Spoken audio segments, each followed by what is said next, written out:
여러분 안녕하세요. 인사 같이 나눕시다. 여러분 안녕하세요.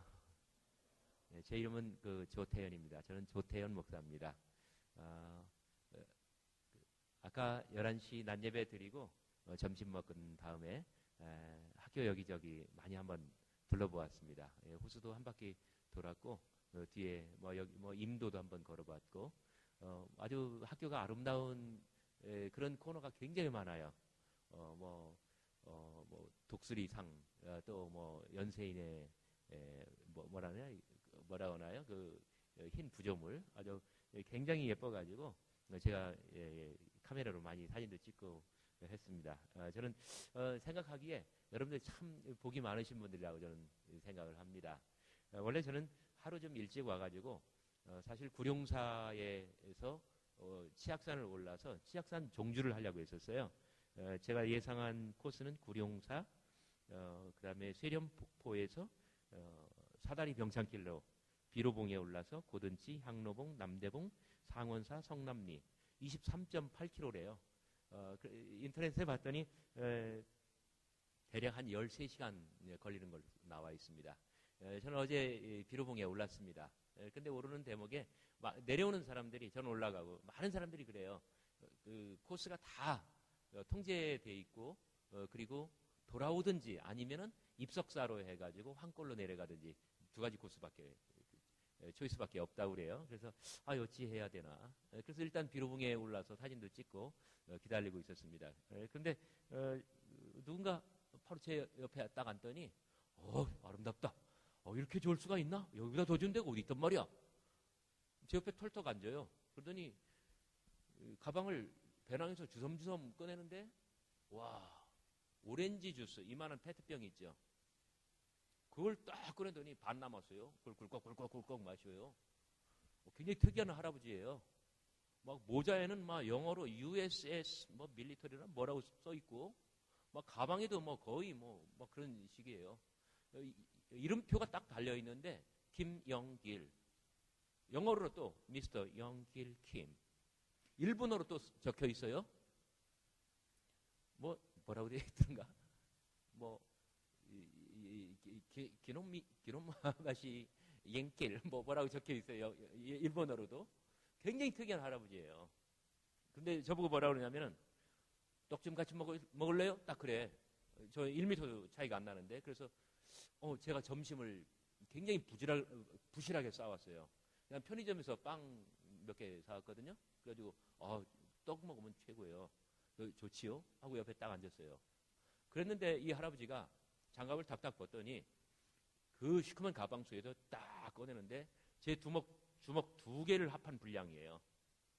그런데 아무리 깨끗하게 씻고 왔어도요, 등산 장갑 벗고 손 딱 내밀면요, 여기 먼지 많이 묻어있게 돼 있어요. 그런데 씻지도 않고 그 찰떡을, 안 끊어지는 찰떡을 이렇게 하고 끊는데 이게 엿가락처럼 안 끊어지는 거예요. 마치 여러분 TV에 보면 잘생긴 거지 한 명 나오는 거 있죠. 궁금해요 하는 사람. 그 사람 같아 이 아저씨가. 내가 저걸 먹어야 되는가? 근데 이게 안 끊어지는 거예요. 근데 겨우겨우 이렇게 해가지고 딱 끊더니 저한테 주는 거예요.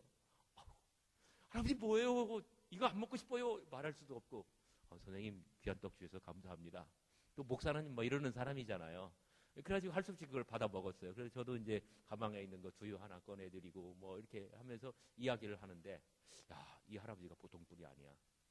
근데 등산 스틱을 이렇게 꺼내는데 보니까 한 50년 된 것 같아요. 막 서큼서큼하고 다 펴지지도 않고 정말 이상한 할아버지예요. 근데 저보고 어디로 갈 거냐요. 그래서 황골로 내려갈 거라고 그랬더니 같이 갑시다. 딱 그래요. 근데 저보다 걸음이 빨라요. 저도 굉장히 빠른 사람이거든요. 산에서. 어마어마하게 빨라요. 한참 가다 보면은 저 앞에서 기다리고 있고, 또 함께 출발하다 보면 점점 더 간격이 벌어지면 저 앞에서 기다리고 있고. 그래서 결국은 입석사로 해가지고 이제 황골로 내려오는데, 어떤 분이 두 남녀가 앞에 가는 거예요. 제가 딱 그래서 저분들 있잖아요. 제가 그러니까 구룡사에서 비로봉으로, 비로봉에서 입석사로 가는 이 코스를 지금 아침에 갔다가 왕복하는 사람들이다. 그랬더니 깜짝 놀래요. 저들 다람쥐 아니야? 다람쥐 하면 저는 이렇게 나쁜 생각을 했어요. 산에서 뭐 이렇게 나쁜 짓 하는. 아니에요. 저 사람들 등산 잘하는 사람들이에요. 그랬더니 그 할아버지 하는 말이, 그러니까 하는 말이야. 그러더니 정말 바람같이 쏜살같이 앞에 가더니 막 가가지고 뒤로 이렇게 쳐다보고 또 한 사람 이렇게 쳐다보고 아는 사람들이구만. 그래가지고 그 두 사람하고 이 할아버지하고 저하고 넷이 이제 같이 걸어 내려갑니다. 와, 정말 놀랐어요. 이 할아버지에게는 뭔가 비범한 것이 있다. 저는 마음속으로 그렇게 생각을 하고 있었지만 나중에 만난 그 두 사람이 저한테 이야기를 해주는데, 구룡사에서 그 상원사까지, 그 성남마을까지 23.8km, 13시간 걸리는 것을 공식 기록으로 3시간 18분에 걸은 할아버지래요. 75세 할아버지. 도무지 1시간에 이 험한 산을 지금 몇 킬로씩 갔다는 이야기예요. 사다리 병창길을 포함해서. 제가 띠용 쓰러지려고 하는데 그 옆에 사람이 다시 말하는 거예요. SBS에서 와가지고 이 할아버지를 취재하려고 했는데 할아버지가 거부했대요. 나한테는 나올 게 없다고. 그런 정도의 할아버지래요. 그때 또 하는 소리가 그 키 조그만 여자를 가리켜가면서, 어제 제가 걸은 거리가 이제 편도로 왔잖아요. 거의 11km였어요. 그런데 이것을 매일같이 왕복한대요. 매일 아침. 그리고 어느 날은 뭐 또 아침에 했는데 손님이 왔다고 한 번 또 시켜준다고 또 하고 2번 하는 날도 있대요. 지금까지 그 코스를 6,000회를 했대요. 제가 정말 놀랐어요. 정말 평범한 속에 비범함이 있다. 이런 사람들은 정말 어떻게 말로 표현하기가 힘들 정도로 대단한 사람들이다. 저는 오늘 원주대 캠퍼스를 정말 구석구석, 제가 점심 먹고 나서 10km를 걸었어요. 애플로 이렇게 재보면은 거리가 다 나와요. 그런데 걸으면서 계속 생각을 하죠. 원주 캠퍼스에 다니는 우리 친구들은 어떤 사람들일까? 여러분들은 제가 직감적으로, 오늘 아마 주일이니까 하나님께서 은혜를 주셔도 아마 굉장히 덤핑으로 주셨을 거예요.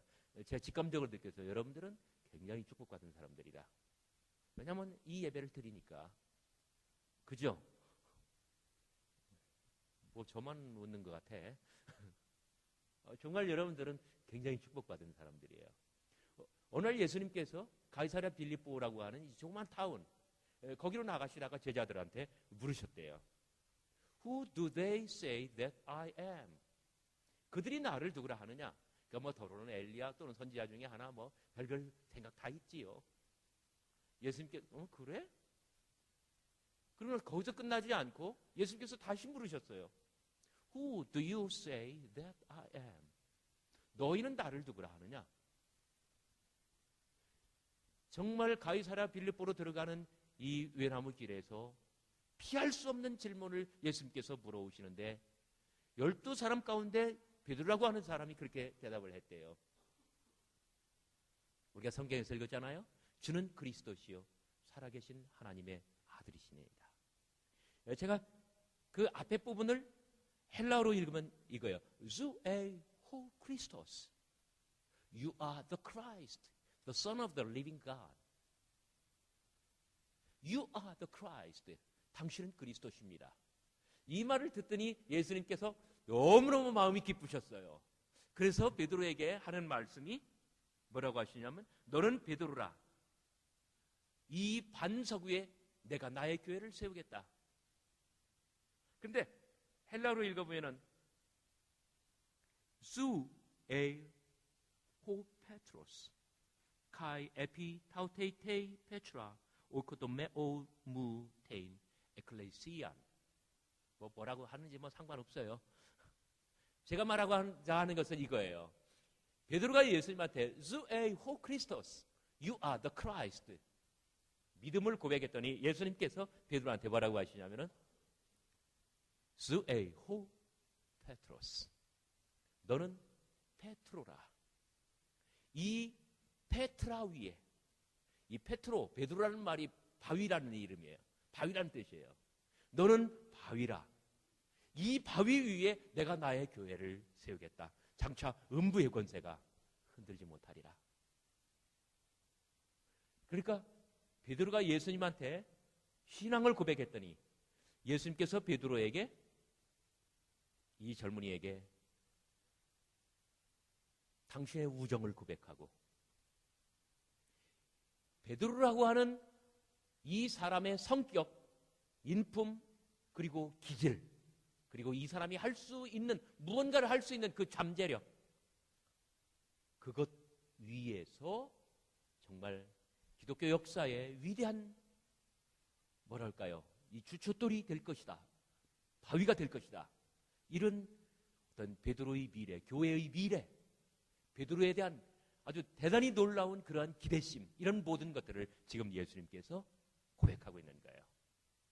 베드로가 예수님에게 믿음을 고백했어요. 예수님께서는 베드로에게 너의 젊음, 너의 가능성, 너의 잠재력, 그리고 너에 대한 나의 기대심과 나의 우정, 이 모든 것을 내가 고백하노라. 여러분, 고백이라고 하는 건 참 좋은 것 같아요. 아마 여러분들도 뭐 이렇게 뭐 여자친구도 있고 남자친구도 있고 하죠? 고백 한번 해봤어요? 뭐 해본 적 있는 사람 한번 손 들어보세요.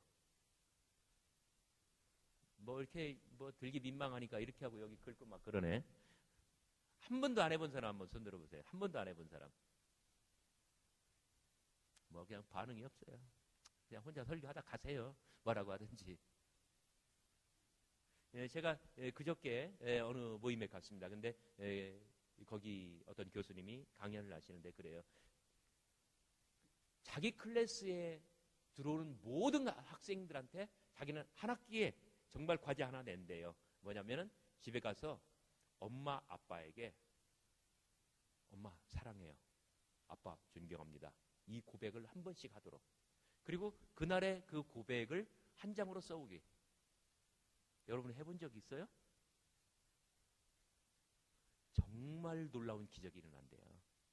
저도 그 이야기를 들으면서 생각을 해보니까 이날 이때까지 제가 어머니한테 엄마 사랑해요, 아버지 아버지를 존경합니다, 이 말 해본 적이 없어요. 생각해보니까 하고 싶은데 쑥스러워서 못하고 넌살스러워서 못해요. 저도 나이 50이 넘었는데 제가 저희 아들 딸들이 여러분만 해요. 그런데 단 한 번도 애들한테 들어본 적이 없는 것 같아요. 그런데 그 고백을 하니까 기적이 나타나기 시작하는 거예요.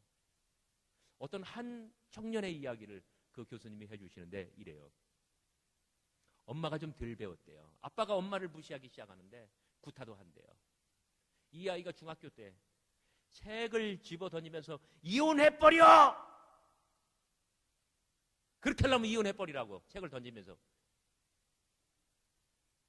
엄마가 아빠한테 맞는데 마음이 좋아할 자식이 어디 있겠어요. 아빠를 미워하기 시작합니다. 아빠를 증오하기 시작합니다. 드디어 아빠하고 싸우기 시작해요. 엄마가 말립니다. 그러면 엄마를 문 밖으로 내쫓아내고, 그리고 안에서 문 걸어 잠그고 두 남자가 싸우기 시작한 거예요. 아빠하고 엄마하고. 주일날 이런 얘기해서 대단히 죄송합니다. 싫어합니다. 때릴 때도 있지만 받을 때도 있는 거예요. 막 실컷 싸우고 악담을 퍼붓는 거예요. 그래, 네 새끼한테 얻어 터지는 맛이 어떠냐? 네가 난 새끼한테 얻어 터지는 기분이 어떠냐? 고등학생인 아들이 자기 아빠한테 내뱉는 말이에요. 그리고 가출을 했어요.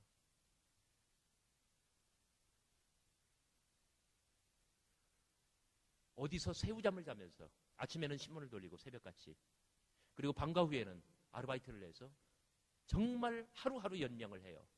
이런 아이가 대학에 왔어요. 이 교수님에게 기독교적인 믿음 안에서 정말 인성함양을 도전받으며 아버지에게 존경합니다, 어머니에게 사랑합니다, 이것을 고백을 하라고 숙제를 받았는데, 이 아이는 엄마한테는 하겠는데 아빠한테는 절대로 이것은 불가능한 과제입니다. 이 아이는 속으로 앓기 시작합니다. 내가 어떻게 도무지 내 아버지에게 존경한다는 말을 할 수가 있는가?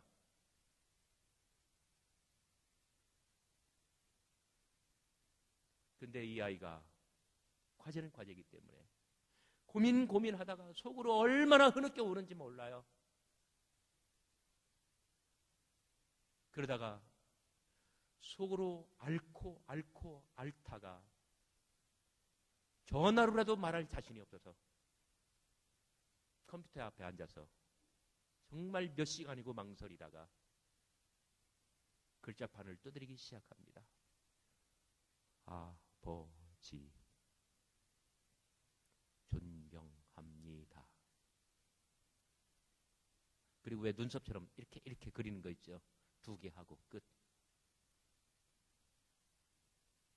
아버지가 어느 날 컴퓨터 이메일을 열어보다가 집 나간 아들로부터 메일 하나가 온 것을 발견합니다.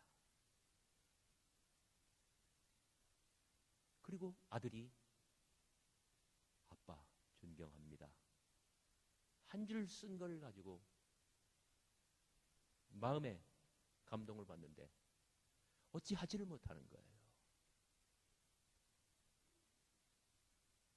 엄마는 중간에 들어왔다고 그래요. 여보, 좀 당신 좀 자리 좀 비켜줘봐요. 나도 좀 이메일 검색할 게 있어요. 그러나 아버지는 몸이 얼어붙어가지고 집 나가는 아들의 그 메일을 읽고 완전히 얼어붙어서 미동도 못하고 있는 거예요.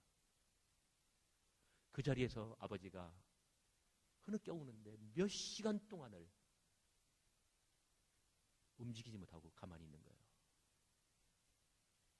열흘 만에 아버지로부터 아들에게로 답장이 왔습니다. 아무개야, 나도 너를 사랑한다.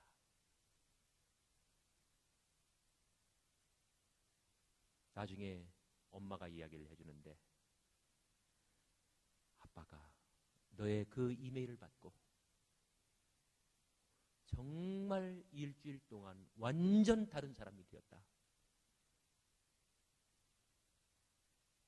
화해는 이렇게 일어났습니다. 믿음 안에서 이 기적도 이렇게 일어났습니다. 아마 여러분들도 한번 해보세요. 장난으로라도 한번 해보세요. 엄마 사랑해. 아빠 존경해요. 한번 해봐요. 고백이란 참 좋은 거예요. 지금 베드로가 예수님한테 You are the Christ. 베드로가 예수님에게 드릴 수 있는 최고의 어떤 존경심, 신앙심 이런 모든 것들을 표현했어요. 그랬더니 예수님께서는 베드로에게 그래, 너는 바위같이 우직한 사람이 되어라. 너는 바위가 되어라. 이 바위 위에 내가 나의 교회를 세우겠다. 제가 오늘 여러분들하고 드리고 싶은 말씀의 제목을 바위처럼이라고 했습니다. 그 이후에 베드로는 정말 바위 같은 사람이 되어요. 원시 기독교 교회의 역사를 아주 분석적으로 연구를 해보면은 베드로는 예수님 돌아가신 다음에 12사람의 으뜸이 되어서 예루살렘 교회의 집단 지도부를 형성하고 있었습니다. 그런데 10년의 세월이 흐르고 어느덧 이제 갖은 풍상에 베드로도 흔들리기 시작합니다. 그런데 48년도 예수님 돌아가시고 20년이 채 안 됐을 때입니다. 예수님의 친동생 야고보한테 밀리기 시작하는데 베드로는 사실상 예루살렘 교회에서 쫓겨나다시피 합니다. 그리고 예루살렘 교회는 이제 야고보가 이제 다 이끌어가요. 베드로는 교회를 떠나야 되고 그리고 지중해 연안에 세계를 누비면서 목회를 하는 그런 선교사가 되는 거예요. 말이 좋은 선교사지. 이게 정처 없이 정말 돌아다닌다는 것은 얼마나 힘들고 고달픈 일인지 몰라요. 그런데 안디옥에 갔을 때 바울이라고 하는 이 청년 젊은이한테 깨지기 시작하는데 정신을 못 차립니다. 베드로는 정말 굴곡진 그런 것이 정말 많은 사람이에요. 예수님 살아생전에 어느 날 예수님께서 돌아가실 이제 살 날이 얼마 남지 않았어요. 그런데 예수님께서 제자들 12명을 다 모아놓고 어깨에 수건을 쫙 걸치고 대야에 물을 떠놓고 얘들아 오늘은 내가 너희들의 발을 씻기겠다. 한 사람 한 사람 발을 씻기는데 베드로 차례가 왔습니다. 여러분들 한번 상상해 보세요. 예수님이시든 아니면 여러분의 엄마나 아빠든 아니면 여러분들의 선생님이든 아니면 친한 친구든 여러분 발 밑에 대야를 놓고 발을 씻겨주려고 한다면 발이 편안할 것 같아요? 아니면 움츠러들 것 같아요? 아마 움츠러들 거예요. 발을 내밀고 싶은 사람이 어디 있어요? 그날의 베드로도 그랬습니다. 베드로는 자기 차례가 되어서 발을 내밀고 있지만 예수님께서 덥석 잡으려고 할 때 이 발이 움츠러드는 거예요. 왜? 이 발은 보이고 싶지 않아요. 내 신체의 가장 밑부분. 요즘같이 신발이나 좋습니까? 옛날 샌들. 이 샌들로 먼지가 얼마나 많이 들어가요. 그리고 이 돌뿌리나 가시에 치이고, 그리고 상처나고 못생기고 흉측하고, 더욱이 발가락 사이에는 먼지가 많고 이 꼬랑내 나고 미끌미끌거리고, 얼마나 이 발은 정말 부끄러운 부위입니까? 베드로는 발을 움츠립니다. 그러나 예수님께서, 베드로가 말하죠. 주여, 절대로 내 발은 씻길 수 없습니다. 그러니까 예수님께서 말씀하십니다. 내가 너를 씻기지 아니한다면 너와 나는 상관이 없느리라. 그 한마디에 베드로는 정말 정신이 활짝 깼어요. 정말이에요? 그러면 머리부터 발끝까지 다 씻어주세요. 아니, 발을 움츠릴 때는 언제고 또 다 씻어달라고 할 때는 언제예요? 베드로는 이런 사람이에요. 극에서 극으로 왔다 갔다 해요. 세상에 오늘날 같으면 이런 사람 사회에 적응합니까? 못합니까? 못하죠. 신용 없다고 잘라버립니다. 왜? 극단적이잖아요. 원만하지 못하잖아요. 그러나 예수님께서 다시 대답하십니다. 한번 씻음을 받은 사람이라면 발만 씻어도 족하니라. 이것이 바로 나와 너의 관계니라, 이 뜻이에요. 베드로는 2번이나 극에서 극으로 달렸지만, 그러나 이번에는 예수님의 뜻에 따라서 결국 이 발 씻김을, 그 섬김을 받고 맙니다. 저는 생각해 보았습니다. 예수님께서 살아생전에 베드로와 제자들을 다 파송하신 적이 있고, 그리고 살 날이 얼마 남지 않았는데 예수님께서 일단 마지막 숨을 거두시고 나면은 이 제자들이 하나님의 교회를 이끌어 가야 돼요. 그리고 무엇보다도 이 제자들이 얼만큼 걷느냐. 오늘 백리길을 걸었으면 하나님의 나라는 백리길만큼 확장되는 거예요. 이 발이 더 많이 갈수록, 베드로의 발걸음이 더 멀리 찍힐수록 하나님의 나라 복음 선교는 그만큼 지경을 확장하게 되는 거예요. 어떻습니까? 온몸의 하중을 다 지탱하는 이 발, 그리고 사정없이 정처 없이 길을 거닐 때마다 찢기고, 그리고 상처나는 이 발, 못생기고 흉측하고, 그러나 거꾸로 이야기를 하면 베드로의 발이 못생길수록, 베드로의 발이 더 많은 먼지로, 더 많은 꼬랑내로 가득할수록 예수님께서는 마음이 흡족하시고, 그리고 예수님께서는 당신의 목적을 다 달성하시는 거예요. 그래야 한번 저는 생각을 해보았습니다. 우리가 사회에서 정말 잘생기고 스펙 좋고, 그리고 백그라운드 좋고, 그러면 좋죠. 그러나 예수님께서 생각하시는 것은 그것이 결코 아니에요. 너는 바위라. 베드로라는 이름이 이 바위라는 뜻이라고 말씀드렸죠. 너는 바위라. 이 바위 위에 내가 나의 교회를 세우겠다.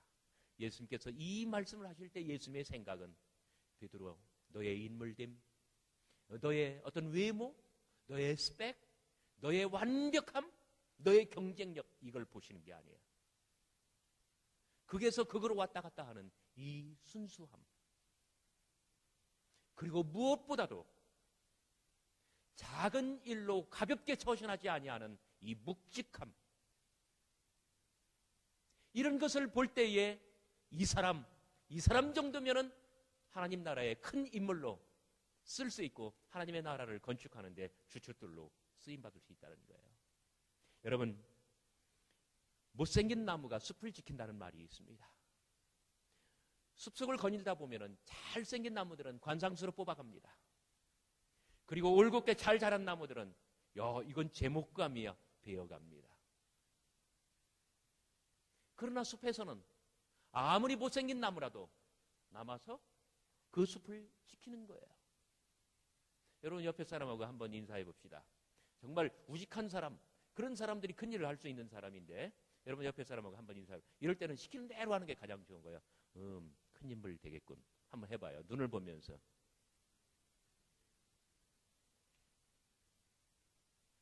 여러분들 크게 될 사람들이에요. 왜? 못생겼으니까. 미안합니다. 그렇게 제가 말을 해서. 하나님의 나라는 바로 이러한 사람들이 지킵니다. 묵묵히 자리를 지키는 사람, 불평도 않고 원망도 않고 자기 할 일을 하는 사람, 쉽게 흔들리지도 아니하고 가볍게 처신하지 아니하는 사람, 작은 일로 자리를 옮기거나 하지 않는 사람. 여러분 직장 생활할 때 어때요? 한 몇 주, 몇 달 견디다가 상사 완전히 그 사이코 아니야? 나보다 1년 먼저 들어온 저 친구 완전 또라이 아니야? 나 절대로 못 다녀. 사표 내는 사람, 이 사람 큰 힘을 되게 어려워요. 물론 불가능하다고 말하는 건 결코 아니에요. 어쨌든 간에 자기 자리를 지키면서 자기의 역할을 하는 사람, 이런 사람들이 진짜 귀한 사람이에요. 겉으로 드러난 화려함 없어도 좋아요. 남들이 볼 때에 단박에 이 사람 비범한 사람, 그런 평가를 받지 못해도 좋아요. 그러나 누가 봐줘도 누가 보더라도 별 볼 일 없는 사람이지만 그러나 끝까지 자리를 지키는 사람, 이런 사람들은 큰 일을 해냅니다. 저는 여러분들에게 자신 있게 말씀드립니다. 삼성, 현대, 대우, 이름 있는 대기업 가는 거 결코 좋지 않습니다. 물론 직장생활 하는 동안 폼나고 좋죠. 어머니 아버지가 우리 아들 삼성 다녀 얘기하기 좋죠. 그러나 거기 가서 뭘 배웁니까? 그 수만 명이 일하는 그 큰 조직 속에서 자기가 맡고 있는 것은 정말 나사못 하나, 큰 기계의 그런 부품보다도 못할 거예요. 월급 적게 주고 별로 내세울 것 없지만 중소기업 들어가 보세요. 정말 이거 하려면 이게 부족하고 저거 하려면 저거 부족하고 얼마나 부족한 게 많고 아쉬움이 많고 갖춰진 게 별반 없어.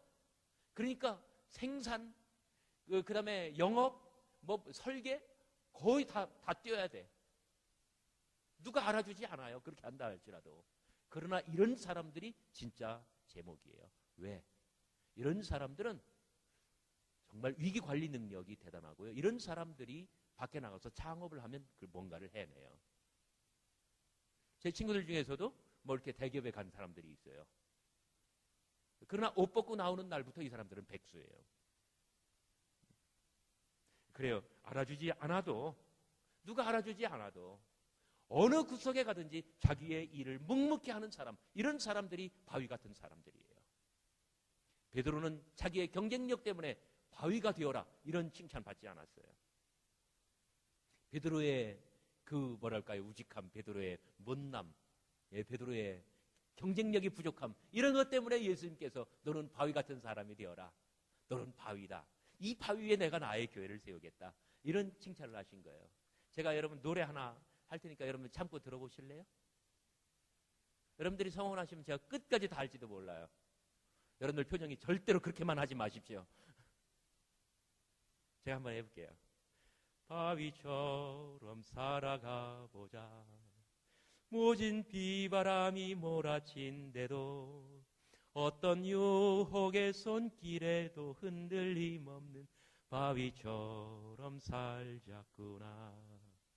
바람에 흔들리는 건 뿌리가 얕은 갈대일 뿐, 대지에 깊이 박힌 저 바위는 굳세게도 서 있으리. 우리 모두 절망에 굴하지 않고 시련 속에 자신을 깨우쳐가며 마침내 올 해방 세상 주춧돌이 될 바위처럼 살자꾸나. 여러분 박수. 저 이거 무지하게 연습해 온 겁니다. 여러분들이 보실 때는 아마 별거 아닌 것 같아도, 제가 이화에 대해서 근무할 때 한 99년, 2000년, 2001년 애들이 모였다면 이 노래. 그래서 저도 막 인터넷에서 뒤져가지고 한번 배워본 거예요. 가사가 참 좋잖아요.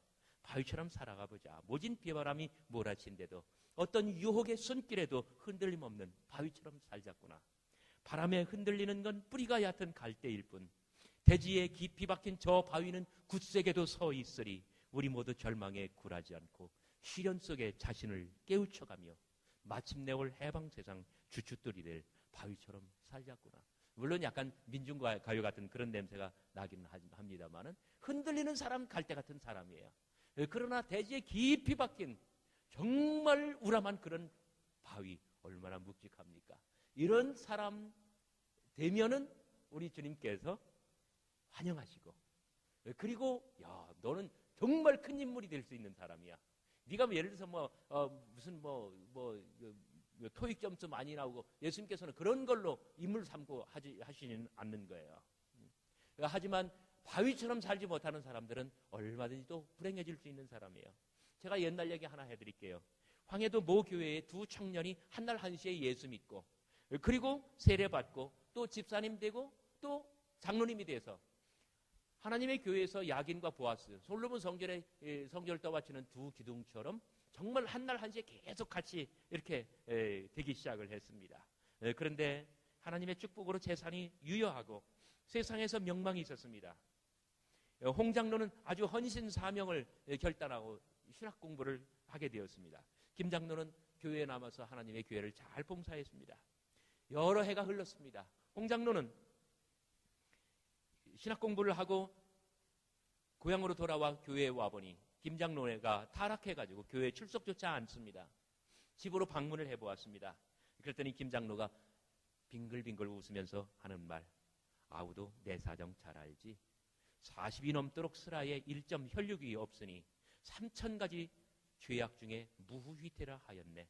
아무리 예수 믿어도 자손 보아야 되겠는 거로 소실 하나 두었네. 하나님도 내 사정 아실 걸세.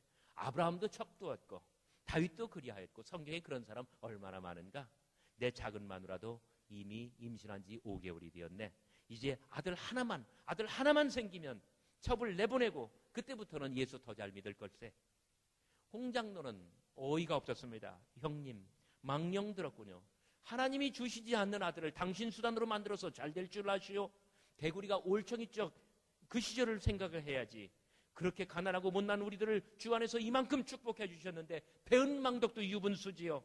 주님 슬퍼하십니다. 속히 회개하시오. 경고하고 그리고 다시 신학교로 갔습니다. 또다시 수년이 흘렀습니다. 홍 장로는 목사가 되어가지고 서울 종로거리에서 전도를 합니다. 그런데 웬 소경 한 사람이 앞을 더듬고 있는 거예요. 자세히 들여다보니 뜻밖에도 그 타락한 김 장로입니다. 형님, 이게 웬일이요? 물으니 자기 사정을 말합니다. 그날 홍 장로를, 홍 목사를 작별하고 그 소실은 좋은 아들을 하나 낳았는데 집안에서 정말 일가 친척까지 다 기뻐하고 아이가 무럭무럭 자라나서 금자동아 옥자동아 온 식구의 사랑을 독차지했다고 합니다. 그러나 하늘의 생벼락으로 아들이 3세 되었을 때 제구실을 하지 못하다가 그만 죽어버렸다고 합니다. 김 장로는 기가 막혀 죽은 아이를 부둥켜 안고 3일간을 먹지 못하고 밤낮 울다가 장명지통이라고 이렇게 눈까지 멀어서 소경이 되었다고 말합니다. 이제라도 회개하시오. 사울이 눈 멀었다가 회개하고 눈 떴습니다. 만일 눈을 못 뜬다 할지라도 영혼 구원은 받아야 되지 않겠습니까? 간곡히 홍 목사가 간청했습니다. 김 장로는 아무리 해도 회개가 안 된다고 말을 합니다. 그러더니 불과 며칠 후에 물에 빠져 자살하였고 그의 노모는 나무까지에 목매어 자결했다고 합니다. 여러분, 바위처럼 견디고 밀어날 만큼 무겁게 묵직하게 자리를 지키는 사람, 이런 사람들은 정말 훌륭한 사람들입니다. 그러나 작은 이익 때문에, 정말 사소한 이유 때문에 흔들리고 떠나고 그리고 믿음을 저버리고 하는 사람들은 오늘 이 이야기처럼 그렇게 되고 말 거예요. 여러분, 예수님께서는 그날의 베드로에게 너는 바위야. 바위 같은 사람이 될 수 있어. 그러면 내가 그 바위 위에 나의 교회를 세울 거야. 예수님 말씀하신 다음에 그 다음에 축복을 주십니다. 여러분, 바위같이 되는 사람에게 두 가지 축복을 주신다고 했는데 첫째는 천국의 열쇠입니다. 이런 사람들은, 바위 같은 사람들은 정말 세상에 신용 좋고 그리고 모든 사람들에게 믿음과 희망을 줄 수 있는 사람이에요. 이 사람은 천국의 열쇠를 손에 쥐고 있기 때문에 다른 모든 사람들에게 천국의 문을 열어줄 수 있는 사람입니다. 그리고 무엇보다도 이런 사람들은 내가 무엇이든지 땅에서 매면 하늘에서도 매이고 땅에서 풀면 하늘에서도 풀리리라. 매고 푸는 권세. 성서학자들은 이것을 사법적 고난이라고 이야기를 합니다. 쉽게 이야기를 해서 누가 천국 가고 못 가고 천국의 열쇠를 가진 사람이 땅에서 결정할 수 있다는 거예요. 이 사람이 땅에서 결제하면 하늘에서도 통과하고 하늘에서 부결시키면 하늘에서도, 땅에서 부결시키면 하늘에서도 부결된다는 거예요. 어떻습니까? 고난도, 성숙도, 하나님의 교회, 우리가 속한 그런 모든 조직, 우리가 속한 단체에서 고난도, 성숙도 함께 하면서 함께 성장하고 함께 성숙하고 바위 같은 사람들이 되면은 여러분들의 앞길에 하나님의 크신 은혜와 축복이 가득 넘칠 줄 믿습니다. 여러분, 저의 부족한 이야기 잘 들어주셔서 대단히 감사합니다. 잠시 기도하시겠습니다.